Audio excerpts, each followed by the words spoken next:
شيلة وافتخر. كلمات الشاعر عبد الناصر المعرشي، أداء الشاعر أبو حنظلة. صوتيات كلاسيك.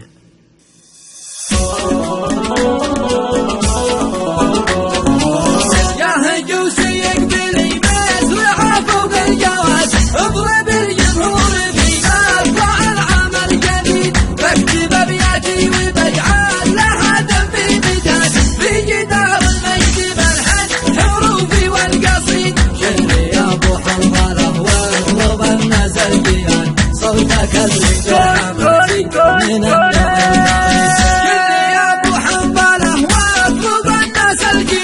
صوتك اللي بالحماسي من النوع الفريد، اليمن أصل العروبة من الوقت امتداد، والحضارات القديمة لنا شاهد أكيد، والنبي بأهل اليمن قال في قوله وشاد، والخلايق كلها باليمن لازم تشيد. نحن ألين أفئدة بالعوافي والشداد، بل أرق قلوب العسل لنا باس شديد. ارفع ارفع ارفع فارفع اسمك يا وطن، وصوبك شوف الفؤاد فوق راسي تاجي تبقى، وربي لنا احيد ما خضعنا او ركعنا في اوقات العناد، هكذا شعب اليمن شعب ندعصي عنيد. الخوف لله رب الخلايق والعباد، والركع لله ربي وحنا له عبيد. ربعي اهل الجود واهل الكرم واهل الرشاد،